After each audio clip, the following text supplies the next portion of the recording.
Hello বন্ধুরা, আরেকটি recipe নিয়ে চলে এলাম তোমাদের কাছে। তো আশা করি তোমরা সবাই ভালো আছো, আমি খুব ভালো আছি। তো চলো শুরু করে দিই। আজকে হচ্ছে আলু পটল দিয়ে রুই মাছের হালকা পাতলা ঝোল। এটা কিন্তু গরম গরম ভাতের সাথে দারুণ লাগে। আর বাঙালির মাছ মানেই যেরকমভাবেই রান্না করবে খুব টেস্টি লাগবে। তো আমি একদম সিম্পলভাবে রান্না করার চেষ্টা করি, যেটা তোমাদের সামনে তুলে ধরি আমি। তো ভিডিওটা অবশ্যই প্রথম থেকে শেষ অবধি দেখতে থাকো, ভালো লাগলে অবশ্যই লাইক কমেন্ট শেয়ার করো। তো চলো শুরু করে দিই আজকের রেসিপি, আলু পটল দিয়ে রুই মাছের পাতলা ঝোল। তা আমি এখানে রুই মাছ নিয়ে নিয়েছি ভালো করে ধুয়ে, এই দেখো। তো এবার চলো, তো যে কোনো জ্যান্ত মাছ দিয়ে কিন্তু তোমরা এই রেসিপিটা করতে পারো। তো এখানে লবণ আর হলুদ মাখিয়ে নিচ্ছি মাছের গায়ে, তারপরে মাছগুলোকে ভেজে নেব। যে কোনো মাছ দিয়েই করতে পারো, এমন না যে শুধু রুই মাছ দিয়ে করতে হবে, চারাপোনা দিয়েও করতে পারো, বাটা দিয়েও করতে পারো। তো এরকম প্রসেসে করলে, হালকা তেল মশলা দিয়ে করলে কিন্তু মাছটা খেতেও ভালো লাগবে আর শরীরে কোনো ক্ষতিও করবে না। তো মাছটায় লবণ আর হলুদ মাখানো হয়ে গেছে। তো চলো এবার ভেজে নেব। ভেজে নেওয়ার জন্য আমি যেহেতু সাদা তেলে রান্না করি, সেজন্য সাদা তেল দিয়ে দিয়েছি, তোমরা চাইলে সরষের তেলও করতে পারো। তো মাছগুলো দেখো তেল গরম হয়ে গেছে, এবার মাছগুলো কিন্তু এক একে দিয়ে ভেজে নেব, একদম লাল লাল করে ভেজে নেব। তো মাছটা একটু সরিয়ে দিই, সাইড করে দিই। এরকম মাছের ঝোল কিন্তু সচরাচর সবাই পছন্দ করে। সবসময় তো রিচ খাওয়া শরীরের পক্ষে উপকার নয়। তো মাছটা দেখো ভাজা হয়ে গেছে, এবারে কিন্তু আমি নাবিয়ে নেব। নাবিয়ে বাদবাকি যে কটা মাছ আছে কিন্তু ভেজে নেব একই পদ্ধতিতে। তো খুব বেশি লাল করিনি, হালকা মিডিয়াম রেখেছি, যেহেতু ঝোলে পড়বে সেই জন্য। আর জ্যান্ত মাছ একটু মানে হালকা ভাজলেও কিন্তু মাছের টেস্টটা থাকে।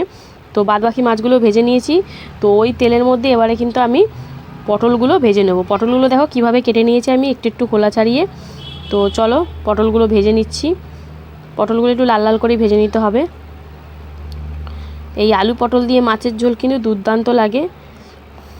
আর যে কোনো সময় তোমরা খেতে পারো, এমন না যে খুব গরমে খেতে হবে, অন্য সময় খেলেও কিন্তু শরীরের পক্ষে কোনো ক্ষতি নেই।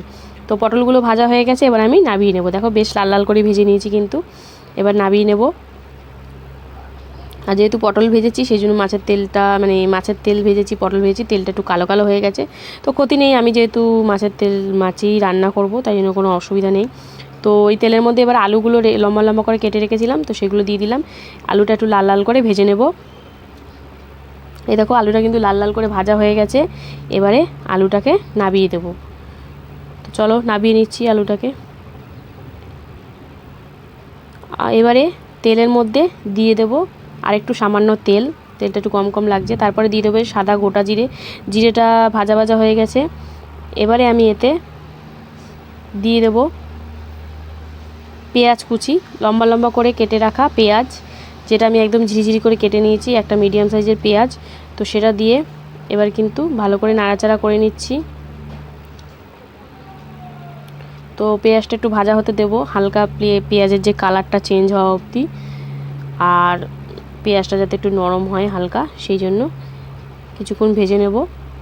দেখো পেঁয়াজটা সুন্দরভাবে ভাজা হয়ে গেছে, কালারটাও চেঞ্জ হয়ে গেছে আর নরম হয়ে গেছে পেঁয়াজটা। তো চলো পরে কী দেবো, মশলাগুলো দিয়ে দেবো। প্রথমেই দিয়ে দিচ্ছি হলুদ গুঁড়ো পরিমাণ মতন, একবারে দিয়ে দিচ্ছি। তারপরে দিয়ে দেবো দেখো জিরে, আদা আর কাঁচা লঙ্কা একসাথে বাটা, দিয়ে দিলাম একটু কাশ্মীরি লঙ্কার গুঁড়ো, জাস্ট কালারটা চেঞ্জের জন্য। একদম কম মশলায় কিন্তু রান্না। এবারে ওই মশলাটা বাটিটা ধুয়ে একটু জল দিয়ে দিচ্ছি। এবার কিন্তু ভালো করে কষিয়ে নিতে হবে। যেহেতু রসুন নেই সেই জন্য মশলার অতটা গন্ধ ছাড়বে না, তাহলেও মশলাটা একটু ভালো করে কষিয়ে নিতে হবে, তাহলে রান্নার স্বাদটা কিন্তু আরও বেড়ে যাবে। তো চলো এটাকে ভালো করে কষিয়ে নিই। এর মধ্যে এবার একটু আলুগুলো দিয়ে সুন্দরভাবে মিশিয়ে কিন্তু কষিয়ে নেব। পটলটা এখন দেব না, পটলটা পরে দেব। দিয়ে দেবো এবারে স্বাদ অনুযায়ী লবণ, একটু ঝোল ঝোল টাইপেরই হবে, সেই বুঝেই লবণটা দিতে হবে। তো দেওয়ার পর ভালো করে মিশিয়ে নেব, এবার একটু কষিয়ে নেব একদম শুকনো শুকনো করে। তো চলো এ দেখো একদম শুকনো শুকনো করে কষিয়ে নিয়েছি, মশলার গা থেকে তেল ছেড়ে দিয়েছে। এবারে আমি দিয়ে দিচ্ছি পরিমাণ মতন জল, যাতে আলুগুলো ভালো করে সিদ্ধ হয়। ভাজতে ভাজতে কিছুটা সিদ্ধ হয়ে গেছে, তাহলেও যেহেতু ঝোল করব একটু ঝোল ঝোল তো রাখতে হবে। এবার ঢাকা দিয়ে মিনিট 7-8 মতন সিদ্ধ হতে দেবো। এ দেখো মিনিট 7 মতন ফুটিয়ে নিয়েছি, আলুগুলো দেখো সিদ্ধ হয়ে গেছে। এবারে দিয়ে দেবো এতে মাছ ভেজে রাখা, আর দিয়ে দেবো ভেজে রাখা পটলগুলো। দিয়ে কিন্তু ভালোভাবে নাড়াচাড়া করে আবার 3-4 মিনিট মতন একটু ফুটিয়ে নেব। তো চলো, মাছগুলো দেওয়া হয়ে গেছে।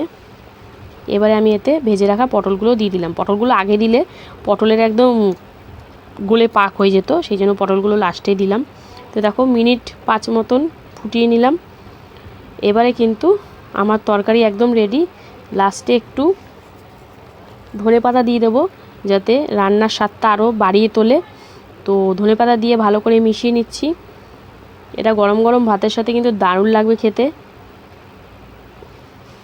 তো ঝোলটা আবার ফুটছে, ধনেপাতা দেওয়ার পর আর বেশিক্ষণ ফুটাবো না। এরকম দেখছে কেমন পাতলা হয়েছে ঝোলটা। আমি এরকমই পাতলা করতে চাই না। মশলা তো দেখলেই তোমরা কতটা পরিমাণে দিয়েছি, আমি একদম কম পরিমাণেই দিয়েছি, যেহেতু বলেছি পাতলা ঝোল হবে। তো চলো এবারে গ্যাসের ফ্লেমটা অফ করে নামিয়ে নেব এটাকে।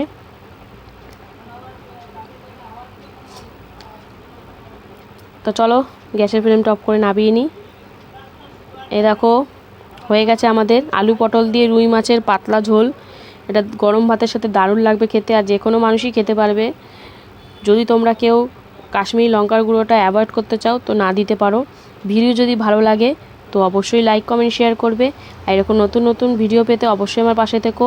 আজকের মতন টাটা, আবার চলে আসবো অন্য একদিন অন্য একটা নতুন রেসিপির সাথে।